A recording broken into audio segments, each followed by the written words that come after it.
Bro. Training camp started. It started? The Two Towers. Give me your best stay at it. So it...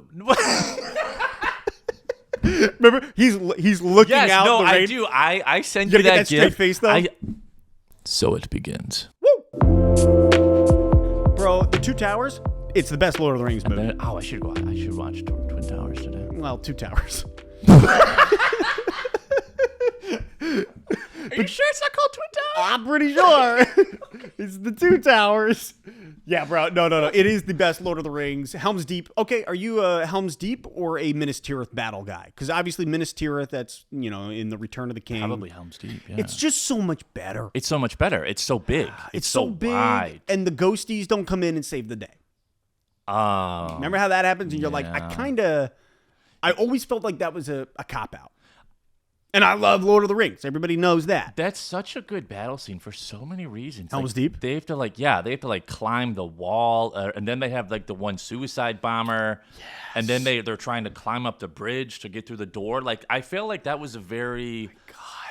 I don't know if realistic is the right word, because I don't know if that's actually how stuff happened back in the medieval times. Sure. But I was in Middle Earth, though. I was like, I don't know. I feel like that's probably how it exactly would have happened. It was gruesome. The whole thing is dirty. It's raining. There's grungy. Could you imagine being on top of that castle hill and just seeing a black fog, basically, get closer to you? 10,000 Uruk-hai. Knowing that they're just all day-old orgs that got birthed yesterday. Pulled out of those weird mud things and ripped apart. Pulled out of the mud placenta. That's literally what it looked like. And I've seen a placenta. Sure. I've seen images of placentas. Oh, okay. Yeah. I saw it in real life, bro. I don't even know if I've seen those. That was one of the craziest things I've ever seen. Did it look just like it? It looked like a big bloody jellyfish. Huh. It was wild. But to think that was my daughter's organs. Sure.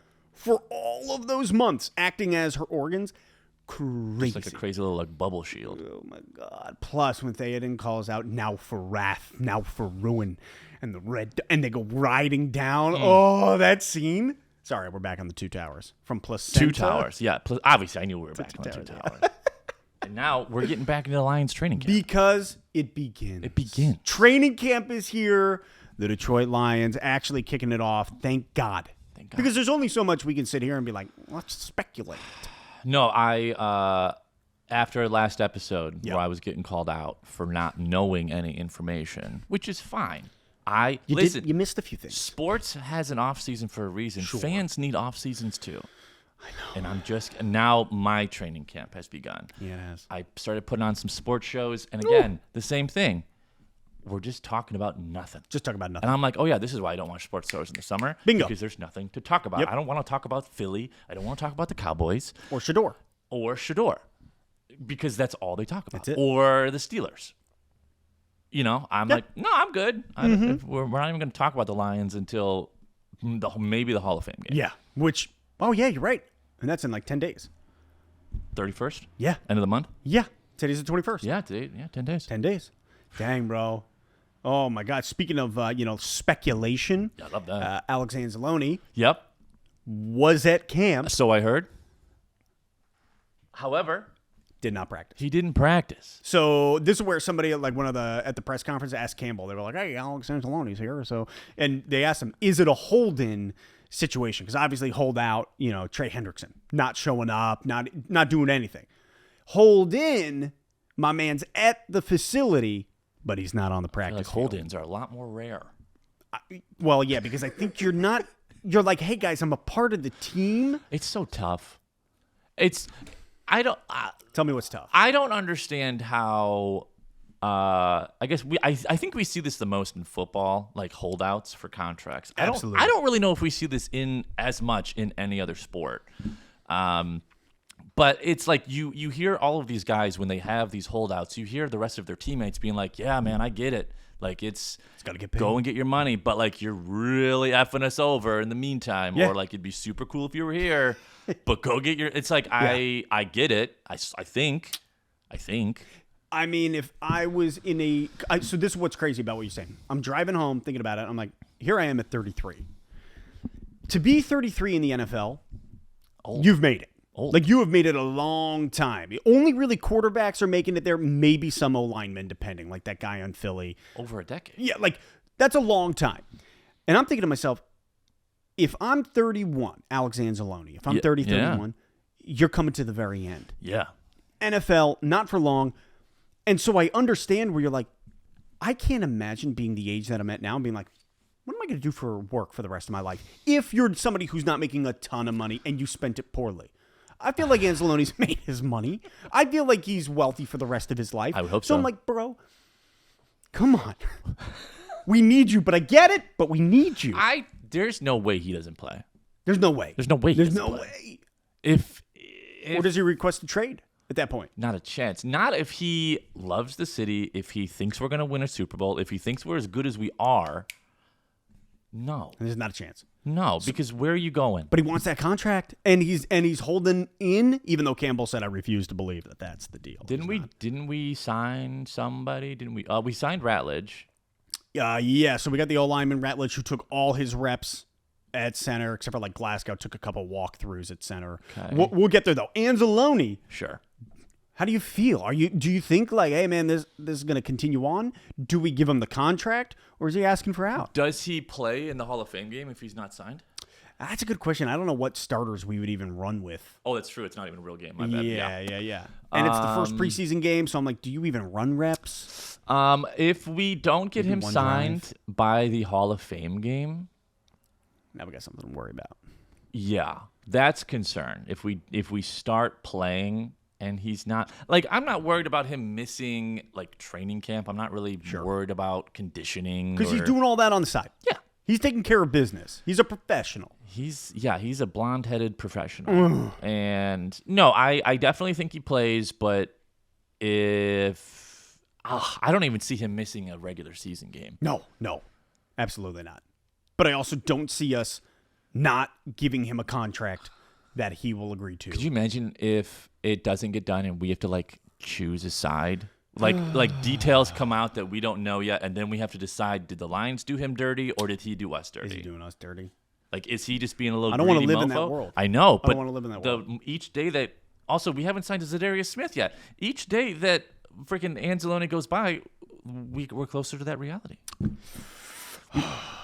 Like, we're good, but all of our chess pieces are just still sitting on the side. Well, that's okay. So that's just crazy because I'm looking at no Anzalone. So Campbell, he takes over the mic. You got Barnes at the Sam, but this guy Zach Cunningham had to step up at the will position, which is really Anzalone. So you're like, what do we do? Because if what we saw, the depletion of our defense last year to lose a pivotal piece like Anzalone, it's too much. It's too much, and it's too early, and I don't want the drama. No. We already had the drama last year with the injuries. Let's not have, or if we have to have drama this year, let's not have drama on the injuries, and let's have like some drama with contracts. Contract. I'll take contract drama over injury drama. They're going to play eventually, technically, assuming. Well, speaking of injuries, you brought it up the moment you saw me. I did. We got a man out for the entire season. The whole year. ACL. Levi Onwuzurike. It's like he didn't even exist. Bro. And what's terrible is they were like, oh, we'll put him on the pup. Like, he's going to be out, probably 4 games. I was seeing this a couple days ago. 4 games. I'm like, oh, boy, okay. 4 games, no Onwuzurike. The defensive line made up of, you've got Lopez at the nose tackle because obviously Aleem is gone for now. You're like, we don't have him until maybe November. So you got Lopez, who we snagged from the Cardinals. Okay. You got DJ Reader. Yep. Solid. From the Jets. Nope. I'm thinking of DJ Reed. Wait, I'm thinking of Reed. DJ Reed from the Jets. Wait, so we have DJ Reed and DJ Reader. DJ Reader? Yep. Am I getting both of their jerseys? You get one jersey. And then put like we could Velcro the numbers on. And ER at the end. ER at the end. That's a man who's frugal. We've got Tyleek Williams, our number 1 draft pick this year. And then on the outsides, Hutch and Davenport. That's our D-line. Levi Onwuzurike, who was playing inside, in and out last year, gone for the entire season with an ACL. Gone. Bro, it feels like last year's plague is still afflicting us. It's just I mean, when did he do it? Like the first hour of training camp? I have no recollection. I'm trying to remember. I'm like, was it at the end of the year? Was it sometime training in the off season? I cannot remember when it happened. All I know is my little heart is broken. Was he that pivotal? So here's the thing. He was pivotal in a situation of depth last year, and he has shown a lot of promise, specifically last year. When we drafted him, I believe it was 2021, back injury immediately, barely. I don't think he played year 1. Year 2, barely saw any time again because of injuries. No. Oh, my gosh. Year 3, last year, showed up in a big way as a versatile player with solid depth, playing inside and outside on the D-line. And we were like, dang, this is great. Played a full year? Yeah, I want to say so, yes. Okay. The whole thing was looking at this year as a potential breakout season of like, man, we saw what he's capable of. Tough.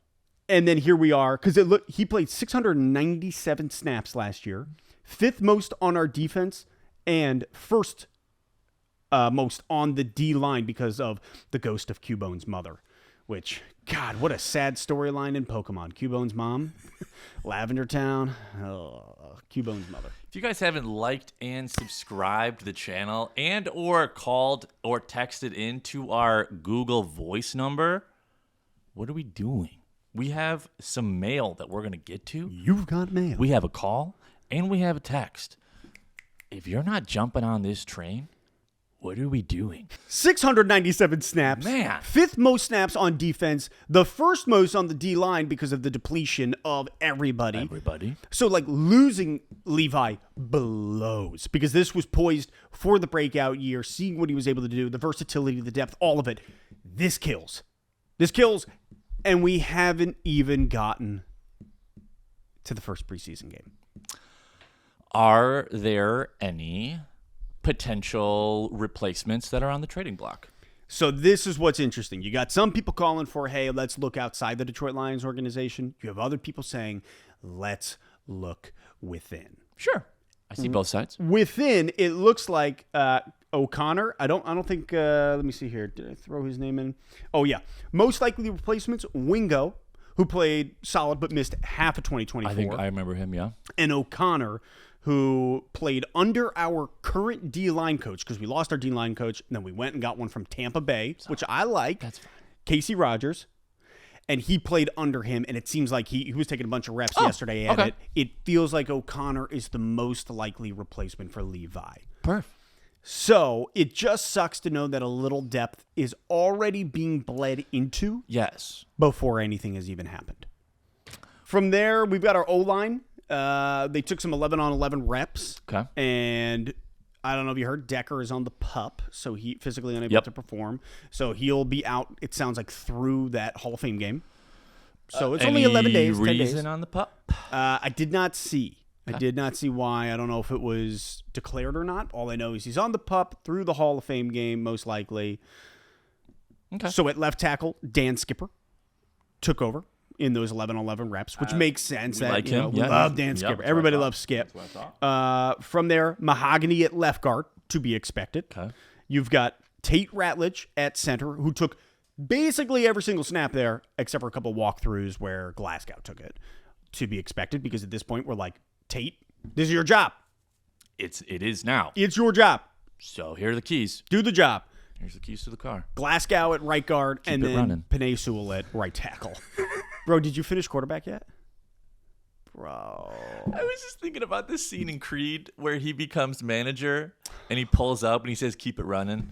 And that's Tate now. I don't even remember that. In The Office?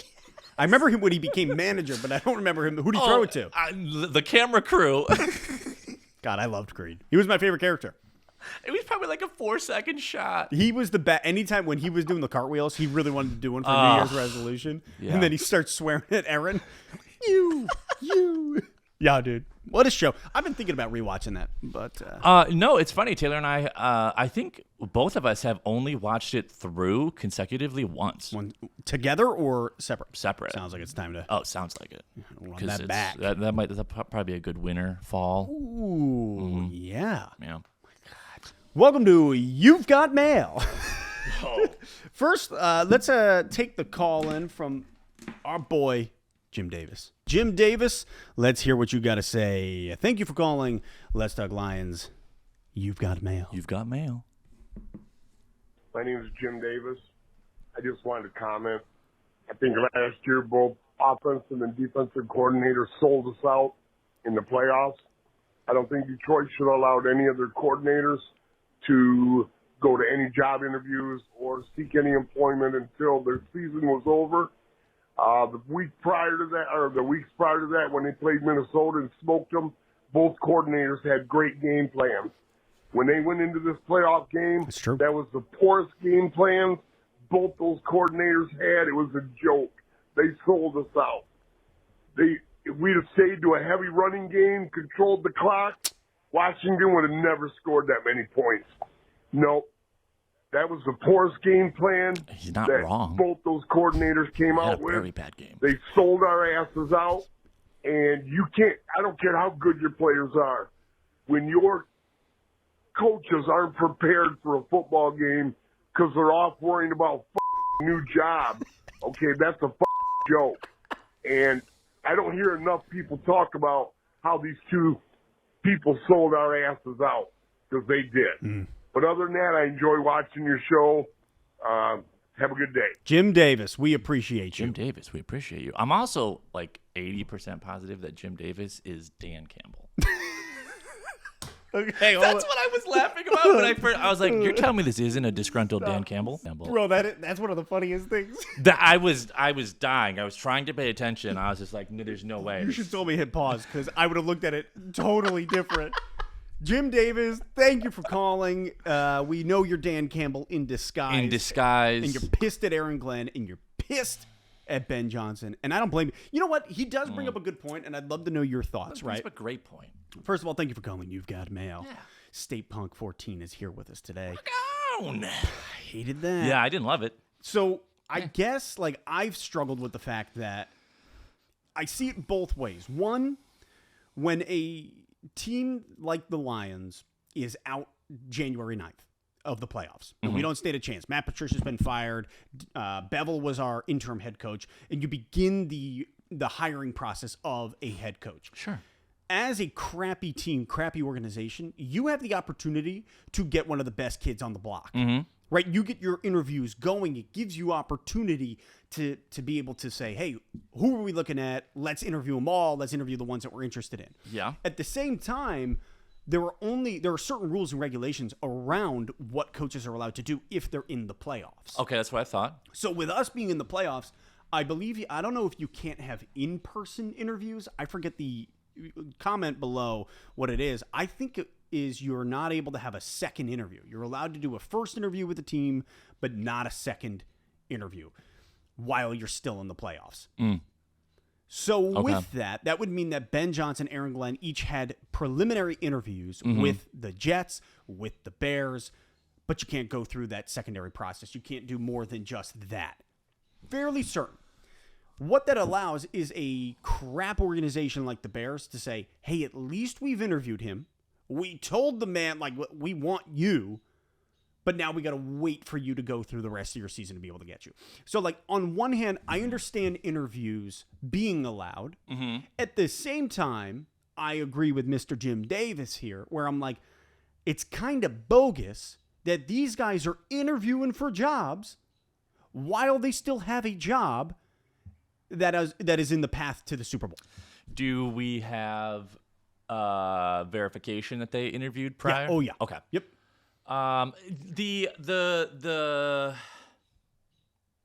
It's like I agree. However, his point, while valid, we can't guarantee that that's why that was. I think you're probably right. So that's why we sucked. But then you have to go into the mind of Ben Johnson and Aaron Glenn of be like, okay, if we knew how good we were last year, and we were what, 3 games away from at least from playing in a Super Bowl, or 2? So we were 2 wins away from being in a Super Bowl, and you're gonna tell me that both of those coaches cared about coach? Is a head coaching job really that important? Is it? I mean, it was to them. Is it the money? Like, is that more important than putting their thoughts on the back burner for what, 2.5 more weeks, 3 weeks to just focus? That's where I'm at. I'm like, let's just focus up. Let's just focus For 2 more weeks, for 3 more weeks, because I don't disagree with Davis where the game plans, look, Aaron Glenn, he had to do what he had to do with a dead defense. Yes. There was no stopping Jaden Daniels. It's really Johnson. It was really Ben Johnson who said, I'm gonna dig into my little bag of tricks He's here. like, this is my last game. F it, we ball. J-Mo, go throw a pick. Yeah, and it's like the game plan wasn't good. We didn't control time of possession. Washington just marched down our throat because it didn't matter what we were doing defensively. That they were coming on strong. And then it made us play the way we had to play offensively. Goff starts trying to push things where he shouldn't have. Things start going haywire. The pick, the fumble, the J-Mo pick. Like, everything falls apart. And I don't know if it's safe to say I blame job interviews for that alone. I don't. I don't think that's a safe bet. Yeah. Does it play into it? Yeah, I absolutely believe it Has to. It has to. It has to, because in Ben Johnson's mind, it's also like, yeah, obviously we want to go win. We want to go win the Super Bowl. We want to do that. We want to go. But at the same time, I've already got my other thing lined up because I've been focused on that when I should have been solely sold out for this. Ben Johnson. There it is. There it is. Aaron Glenn, you're fine. Yeah. Best of luck with the Jets. You did what you could. But Johnson...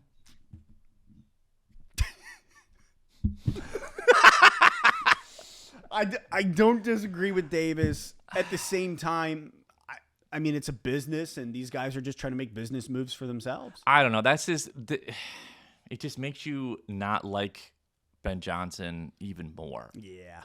Because it's like you give off the impression that, you love this team, you love the city, and then, Straight to the Bears? you go to the Bears. The Bears. At least Aaron Glenn went out of conference. And went to where he was drafted in the NFL first overall. Even better. To the Jet Skis. You're like, okay, my man's going home. Even better. In a way. They're gonna love him. Ben Johnson, I'm pretty sure Ben Johnson worked with Campbell in Miami, came to Detroit, was our tight ends coach under Matt Patricia, and that's how he ended up getting his evolution to where he is now, kind of like Pikachu to Raichu type stuff. Just like that. You got to be careful. Do you want to evolve Pikachu? Yes or no? He's cute, he's cuddly, he's your best friend.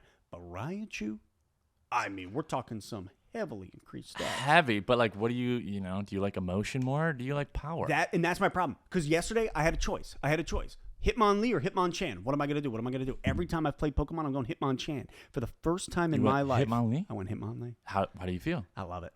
But I'm also like emotionally, it's kind of tough because I'm used to Hitmonchan. He's my boy. But I went with the crazy looking kicker. And I'm kind of regretting it now that I'm saying it out loud. Fazil Iqbal left a voicemail for us. And then I think, if I'm not mistaken, he kind of got from what I was saying on here. I couldn't quite understand it. Bingo. So he sent a text to kind of recoup it for me. So Fazil, my boy, thank you. He said, hey, boys, it's Fazil from Malaysia. First of all, big fan of the channel and the podcast. I have 2 questions and would love to hear your guys' opinion. Last season, depth on the defense was so bad that we literally signed people off the street. Do you guys think it's going to be better in terms of availability? And who's the toughest opponent for the Lions this season and why? Thanks again, boys. One pride. Fazil, great questions. I don't really know how to speak on the availability part. Well, if Anzalone is just going to be doing us dirty, availability is going down and down and down. If Levi Onwuzurike is already shot, down and down and down. Yeah, no, unfortunately, we're trending down. But availability, that's a tough one to speak on. It really is, because we don't know what's going on and who Brad Holmes is mapping out as potential practice squad guys, who's 90-man roster, technically 91 for the Lions. But I will say, though, we're probably at our most desirable for players to want to come here. Sure. So as far as availability, free agents, trades, I feel like we're definitely opening the door wider to people that were like, no, I don't want to go to Detroit. I don't want to live in Farmington Hills, But now they do. But now you're like, okay, I could live in Farmington Hills. Sure. I could live in Novi. Ferndale. For Royal Oak, Ferndale's Birmingham. great, yeah. Bloomfield, West Bloomfield, yeah. I can Just naming towns now. I can live in Miguel Cabrera's old house In Algonac? while I go win a Super Bowl for a few years. It's not the worst. It's not the worst thing at all. So availability-wise, I think there is definitely... It's more. Yeah. We're more available. And you know what? I would say this. A lot of guys last year who never would have seen playing time got playing time. Got playing time. Got the opportunity to show up. I think about our linebacker room, and we brought in more people. So I guess it's kind of tough to say. I would just think to myself, what you're saying is probably accurate, where even if we start running low on available players, other guys are going to want to come here, and we could probably make some moves. Probably. Yeah, I feel good about that. Yes. Who's the toughest opponent for the Lions this season? That's a tough one because we play 11 playoff teams from last year. Play a lot of good teams. Teams. Let's do. We could always split it up in between our hardest NFC opponent and our hardest AFC. AFC. I like opponent. that. I like that. I'm going Baltimore. Yeah, Baltimore is definitely our toughest AFC they had opponent. our number, so I'm It gonna. is 6 to like 40, 50 some odd, and like I'm not just looking at that 2 years ago. That is proof in the pudding. But I also look at who Baltimore is and what they do and the way that they rush a QB. Like, they are a physical. They play Baltimore ball. Yeah, they do. And without Frank Ragnow at center, unapologetically. Tate Ratledge is taking up center. That's week 3. It's early in the season. The boys are juiced. They're feeling good. They are healthy. I'm just saying Baltimore has got to be our toughest opponent. Week 3. Thank God we get rid of them early, Mobile quarterback. early in the season. Yeah, but at least we got Hutch. Hey, man. Hutch and Davenport, hopefully healthy. Did you see that I obviously I know it's early, but we're not the favorite in Lions Packers. Week 1? Yeah. Yeah. It's probably because we lost both our coordinators. Yeah. Ragnow's gone. It's in Lambeau. First game. Okay, so in division, Well, we sweet. got, I'm taking that bet. I know, right? And is the Rams away? We are away at the Commanders. We are away at the Eagles. Dang it. And we are away at the Rams. We have a hard road schedule. Yeah, it's brutal. It's brutal. Gosh. I mean, honestly, I'm going Rams. I think Rams is going to be our toughest NFC game.